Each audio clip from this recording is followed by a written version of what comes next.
जीवनी मैंने भी पढ़ी है और जो मैंने जाना है, होता क्या है, जीते जी जो अनादर पाता है, यकीन मानिए समाज में कुछ ऐसा कर जाता है जिससे आने वाली पीढ़ी दर पीढ़ी उसका यशगान करती है।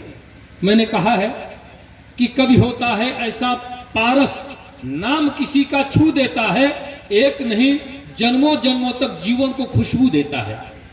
विगत कई वर्षों से मगहर में कबीर महोत्सव होता है और वहाँ एक छोटा सा कवि बादशाह पे स्थिति दर्ज कराता है। कई सालों से मैं जाता हूँ, वहाँ देखता हूँ। आपको भी कभी ऐसा सौभाग्य लगे तो मगहर में जाइए और इनके वो स्थली जो पावन स्थली है जहाँ से हिंदू और मुस्लिम दोनों अपने अपने हिसाब से बनाए, वहाँ उनकी समाधि और सब लोग पूजते हैं। आप भी जाएंगे तो निश्चित तौर से आत्मविभोर हो जाएंगे। तो सारी बातें हैं, केवल कहने तक ही नहीं, आत्मसात करने की बात होती है। सज्जनों, तमाम प्रबुद्धजन यहाँ आत्मज्ञानी बैठे हुए हैं। मैंने कभी कहा, ईश्वर को अगर पाना है, प्रभु को पाना है, परमात्मा को पाना है, तो यहाँ जरूरी है कि प्रेम की ज्योत जलानी पड़ेगी आपको, जो अंतरात्मा से जलनी है। और वो कैसे जलती है, मैंने एक छंद कहा है कि प्रेम ध्यान ज्ञान रही मन में, तब पाप घोराई कबोना। आदरणीय तमाम संतों के सिर चरणों में रखता हूं, क्योंकि मैं संत नहीं हूं और अपने को कभी भी नहीं मानता हूं। कबीर साहब ने जो कहा, उनके एक तृण बराबर भी कोई दुनिया में नहीं कह सकता है। एक तृण बराबर, सुई का नोक जो होता है उतने बराबर भी कोई नहीं सकता। सारी बातों को उन्होंने अपने बीजक में उद्धृत किया है। और मैं एक बात बताऊं आपको, ब्राह्मण परिवार से मैं भी हूं, लेकिन आपको भी आइए, आपको दिखाता हूं। गुरु नानक देव का भी ग्रंथ मेरे पास है, कबीर साहब की बहुत सारी बातें जो मैंने संग्रहित करके रखी हैं। कुरान शरीफ भी मेरे पास है, बाइबल भी मेरे पास है, और गीता और रामायण तो मैं पढ़ता ही हूँ, सनातनी हूँ। तो आप सारे धर्मों का, सारे शास्त्रों का, सारे वेदों का अवलोकन करेंगे तो पाएंगे कि एको देवो सर्वभूतेषु गूढ़ः सर्वव्यापी सर्वभूतांतरात्मा साक्षी चेता केवलो निर्गुणश्च। जिस निर्गुण की उपासना सदगुरु कबीर साहब ने किया, मैं चाहता हूं वही बात मैं आपके बीच इस छंद के माध्यम से रखता हूं कि प्रेम ध्यान ज्ञान रही मन में, तब पाप घोराई कबोना।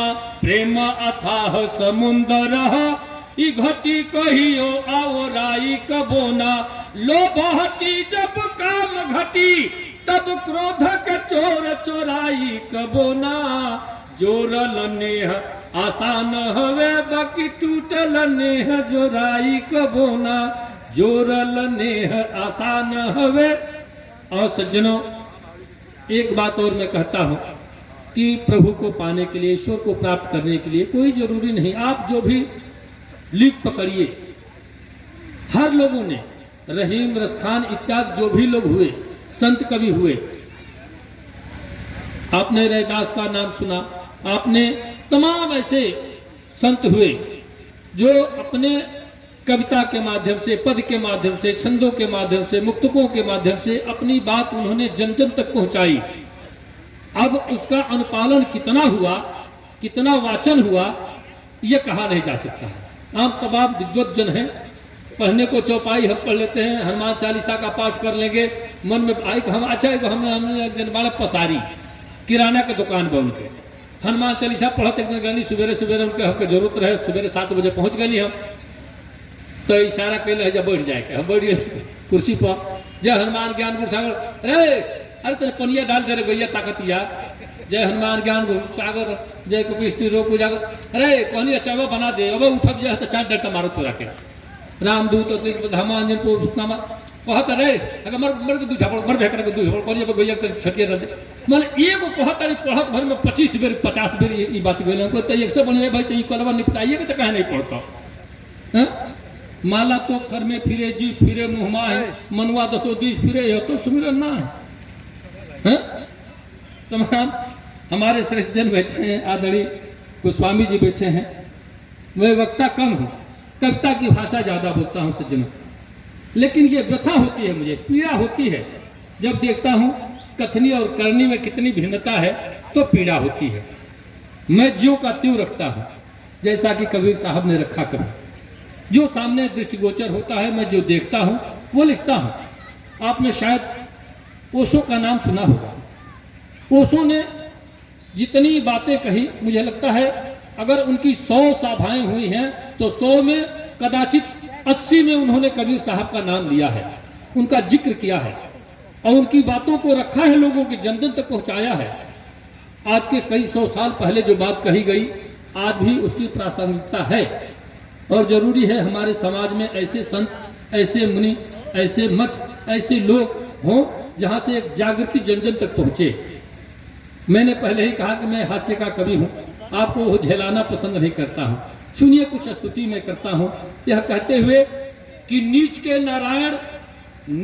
नारायण और दुखियन के दीनानाथ, पतितन के पवन बनाई ले रउआ, भरल बा भेद जौन वेद उपनिषद में, ज्योति सगरो जीव में जराई ले रउआ, प्रेम से पुकारी केहू नर चाहे नारी, तो छनही में दर्शन दिखाई ले रउआ, भाजी विदुर जी के, चाउर सुदामा के, सबरी के, जूठ बैर खाई ले रउआ, भाव के भुखाई अब भजन से अघायल रही, भक्त की भलाई में धाई ले रउआ, द्रौपदी के टेर, प्रहलाद के पुकार, चाहे डूबत गजराज के बचाई ले रउआ, जग के रचैया, खेवैया भवसागर के, काया में आसन लगाई ले रउआ, अब प्रेमी नादान हम महान राउर महिमा बा, श्रोता ई शरीर बातें गाई ले रउआ।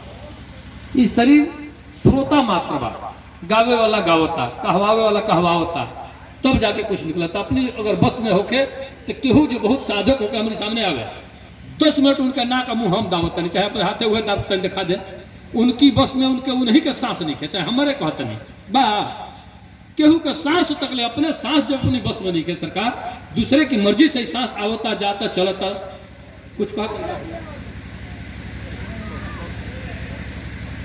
बहुत धन्यवाद। ओह प्रभु के, ओह ईश्वर के साधना खातिर ई शरीर प्राप्त भइल बा, जौन आज हमने के काम क्रोध मद मोह लोभ में जहां व्यतीत करतन जा। जीवन के सरकार को बड़ी विचित्र बात हम बताओ जाते नहीं। तमाम माता बहन सब बैठल बा, तमाम श्रेष्ठ जन सब बैठल बा। एक आदमी के आज मान ली औसत 80 बरिस, हम मान के चलते नहीं 80 बरिस, 100 तो कतई नहीं पहुंच सके, ज्यादा कदा के हो जो 100 पर पहुंच जाए। 80 बरिस अगर मान के चल जाए, एक आदमी के आय उम्र 80 बरिस मान के चल जाए, तो 80 बरिस में दिन और रात अगर अलगे अगर छाटल जाए तो 40 बरिस दिन और 40 बरिस रात भल कि नहीं भल ना। 80 बरिस में दिन रात दोनों मिला के तब ना बा, 40 बरिस कट गए रात के, 40 बरिस कट गए दिन के। अब 40 बरिस के रात जो बा आदमी सूत के गुजारे, चाहे डकैती चोरी करके गुजारे, चाहे खेती बाड़ी करके गुजारे, चाहे डे नाइट ड्यूटी करके गुजारे, जोन करे उनमें, लेकिन उतना तो छाटे के पड़ी। बाकी बचल 40 बरिस। 40 बरिस में पढ़ाई लिखाई से लेके, लड़का फैका से लेके, खेती गृहस्थी से लेके, मार झगड़ा से लेके, मर मुकदमा से लेके, जितना छाटी तो हमको लगता कि 20 बरिस यही में गुजर जाए। बाकी बचल 20 बरिस। 20 बरिस में कोई रोग भी याद हो गए तो 10-5 बरिस खटिए पर आही माई आही दादा आही माई आही दादा कर गुजर गल।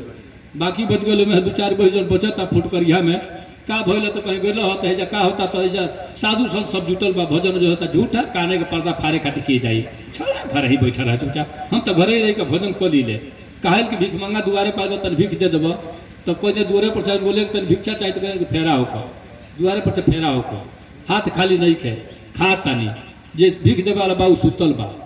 गजब तमाशा बा भाई। नहीं उनसे पहले वे मुँह जिन मुख निकलत ना है। कबीरा वे नर मर चुके जो कुछ मांगन जाए, उनसे पहले वे मुँह जिन मुख निकलत ना है। तो ऐसा स्थिति हो गई बा।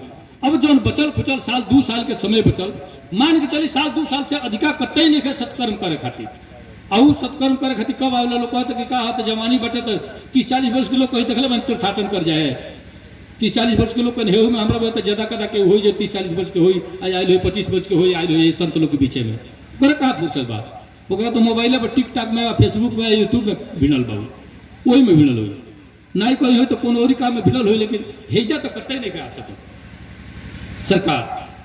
लेकिन जौन अगर सही कहनी तो हेजा अले की बात, जौन आपके सुख, जौन आपके शांति प्राप्त हुई। दुनिया में सुख अशांति के भी बड़ा एगो अर्थ बा। लोग सुख मान लेला कि हमरा 5 मंजिला कोठी बा, हमरा 5-7 गो चिमनी चलता, 10-20 गो कमांडर बा। हमारी गाँव में एक जने बड़ा, उनके 2 गो चिमनी चलेला, 8 गो कमांडर बटे। उनकी चाचा का हम एक दिन भेंट भेलता, कहने कह रहे बाबा का होता, हमको ठीक ठाक बा। कहने की का बात, कहले बहुत सुख से बानी। हम कहीं बताओ तारा को गो बाहो कमांडर, कहले 7-8 गो तो बा बाबा। हमको बोलेरो कहने 2-3 गो वो बा। हम कहीं बताओ को बेर तो चढ़ल, तो कहता है कहाँ छोड़ी, पहले बाबा धाम जाइले तो को कल जाइले चढ़ के। 8 गो कमांडर बा, दूसरे को सुख होकर पावता।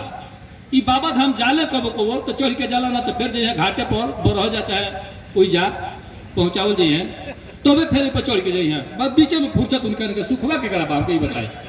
हाँ, हम कही लेगो मुक्तक के हीरा मोती महल अटारी, हीरा मोती महल अटारी, रुपया लाखों लगे होई, आ जे कभू हंसते न हो के वो महा अभागे होई।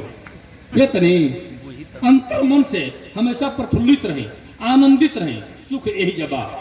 नमक रोटी खाई, पेड़ के नीचे गमछी बिछाई, आराम से नींद आई, खर खर नाक बाजी सुत रही आराम से। महल अटारी में सुता तनी, हतना मोट के गद्दा बा, पंखा चलता है ना, कूलर चलता है, एसी लागल बा, और रात भर नींद के गोली खाता है, तब जाकर 2 घंटा सुता है तो बउआ तर रात भर। ये सुख हो, ये सुख ना, ये कतई सुख ना। हैजा जौन अइले के बाद सुख मिली, अपन घर दुआर सारा कुछ हम तो आवते भूला गए। हम तो मोहन जी से भेंट बोला करिए सरकार, हम तो बहुत धन्य हो गई थी।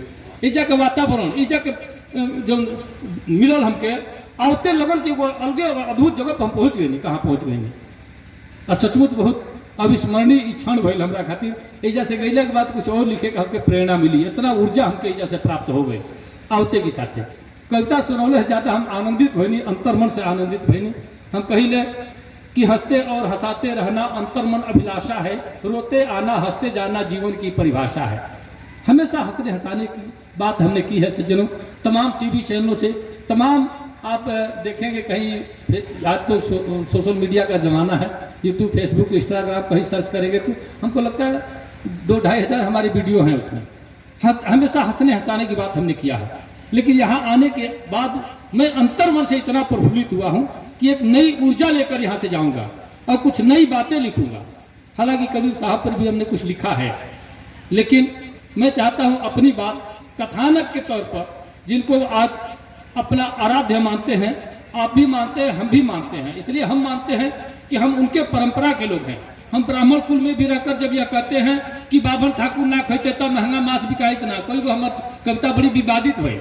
कई जन पंडित लोग फोन कर बड़ी धमका बोल कहल कि अब तू पिटेरे कगार पर पहुंचल बड़ा सही बताया कि पंडित जी हो तो खिसियाई। अच्छा, हमारे पहले परिचय जान ली सब, तो अपन कविता बताए तो ज्यादा आसानी रही। हम एगो परिचय अपन बताइले कि बाभन के जाते हैं बानी बेकार, आपो सब जानी नहीं परिचय हमार। गांव हो सकतुआ, सकतुई डाखाना, जिला है देवरिया तरकुलवा है थाना, नाम बादशाह मसवारी में घर बा, जागिले रात भर चोरन के डर बा। बाटे पिछुआरे एगो पिल्ली सी करिया, गोटई पर उजर बा सब दे करिया, भौंके ना धीरे से धरे कपच के, आवे के हो कहते भाई बच के। आ देखते में ओकरा के होला बुखार, आपो सब जाने ले परिचय हमार। 12 महीना अनहरिया के आस बा, चारू ओर बांस खुद जा कंजास बा। पीछे रे आवाज हमार सुना था साफ साफ, तनी पीछे के लोग हाथ उठा के बता दी सबे। जी जी, कबो कबो देखिए मंच पर होरी तो ताली वाली बजेला, और बस ताली तो हाथ खाली ना हो तो ताली का बजाए। कई आदमी के आवते से जाते मोहन जी प्रसाद परोस देते रही, लोग चम्मच उठा उठा शुरू कर देते, तो ये हाथ खाली रह के ताली का बजाए। सुनी, बाटे पिछुआरे एगो पिल्ली सी करिया, गटई पर उजर बस सब देह करिया, भौंके ना धीरे से धरे कपच के, आवे कहो कहते भाई बच के। आ देखते में ओकरा के होला बुखार, आपो सब जाने नहीं परिचय हमार। 12 महीना अनहरिया के आस बा, 12 महीना अनहरिया के आस बा, चारू ओर बास खूब जाह कंजास बा। आ दिया दुआरे के तनिको बुताला, रहे पूर्णिमा अमावसा बुझाला। आ एक बेर हित जिन भादों में आवे, जिंदगी में फिर को मुंह न दिखावे। हमारी गांव में आजुओ आज की देख देते एक बेर हित जिन भादों में आवे, जिंदगी में फेर को मुंह न दिखावे। आ दिनहू में मच्छर फुला देला काट के, कितने लोग ओढ़लेला दौरी उलाट के। अमर मैदान खती होला हरानी, हेले का पड़ेला जंगा भर पानी। अब वहीं ले भइल ना एकर सुधार आपो सब जाने ले परिचय हमार। आ 125 घर बाटे आबादी हमरी गांव में, 125 घर बाटे आबादी। कौन कौन जाति बाटे सगरो बता दी। 34 घर बाभन आ राजपूत 22, हरिजन के घर बाटे 26 28, 15 घर चनऊ, 4 घर तेली, चुन्नी के सार बने शंभू भुटेली, आ 3 घर बढ़ई कमकर के तीनी, 12 गो घर कोहरौटी के गिनी, आ 4 घर गोड़ बने चाहे कहार। आपो सब जान ले परिचय हमार, आपो सब जान ले परिचय हमार। ये हमार परिचय रहे। जौन कविता कहत रहे बहुत विवादित भइल, कई जने हमके धमकौले बड़ा फोन कऽ वो कविता हम सीधे सीधे सुना दी। हम कहनी जब कि बाभन ठाकुर ना खैते तो महंगा मांस बिकाइत ना, आ चिमनी हट जातो बतना लो पी पी के ढिमलाइत ना। पता नहीं यानी का स्थिति बटे, लेकिन हमारी ओर तरकुलवा थाना है, पत्थरदेवा ब्लाक हमार पड़ेला। हमारी ब्लाक में कम से कम हमरा बुझे तक लगभग 38-40 गो चिमनी बा। हम एगो कविता लिखले रहे कि 10 रुपया की झील ली, चिमनी पर मिल ली, एक बेरी मारी 3 घंटा ही ली। 10 रुपया में बुझाता ही लेखपाल हो गई बा। पूरा सड़किए लागत से नापे, गोड़े पर गोड़ चाहत है चलत से। साझी के हमको वो लौटी ले बाजारी से तो मोटरसाइकिल किनारे खड़ा करे पड़े 10-10 मिनट हमारा। कहे से वो से पूरा एकदम टून होके उन से आओ से। तो हम कहने कि बाभन ठाकुर ना खैते तो महंगा मांस बिकाइत ना, चिमनी हट जाता बतना लो पी पी के ढिमलाइत ना, आ खाली कथा सुन के सरग मिले तो नरके केहू जाइत ना। नहीं 17 गो कुकर में कल सत्यनारायण बाबू के कथा सुन ला सरगे चल जीबो, वो ये नहीं कर सकत, कत्ते नहीं कर सकत। हम नहीं माने के तैयार। बहुत आभार आपका। कथा सुन के सरग मिले तो नरके केहू जाइत ना, नीच कुकर्मी मर जेते तो कतल बवाल सुनाइत ना, कुचरा चुगला ना रहते तो सुनल बात भफाइत ना, मीत मतलबी ना रहते तो धोखा केहू खाइत ना, सोखा ओझा मर जेते तो बौरम भूत पूजाइत ना, आ जनता ना सुने तो केहू गीत भणैती गाइत ना। गाई बिल्कुल नहीं गाई। आज हम देखा तनी सरस्वती पूजन हुई, श्री कृष्ण जन्माष्टमी मनाया जाता है, दुर्गा जी के बहुत प्रणाम, बहुत आभार आपके। आपके बहुत पुरसा पड़ा, आपकी दया कृपा से हेतरा लोग के हमके दर्शन भइल। सरकार बहुत बहुत आभारी, आपके बहुत ऋणी बानी। आपके बहुत बहुत धन्यवाद, बहुत धन्यवाद आपके, बहुत प्रणाम। आप सबके हम प्रणाम करता नहीं, कुर्सा प्रणाम करता नहीं। आप सब पूरा मनोयोग से हमके सुनी, ये हमार बहुत सौभाग्य। देखिए पैसा सब कुछ नहीं खे, बहुत कुछ हो सकेला लेकिन सब कुछ नहीं हो सकेला। कहल गल बा टका धर्म टका कर्म टका चप पर मम तप, से हंसते टका नास्ती हाथ के टकटकाए थे। लेकिन आप सबके स्नेह मिलल, आप सबके प्यार मिलल, इतने बहुत बा सरकार। देखिए कुछ मन के बात जो ना खातिर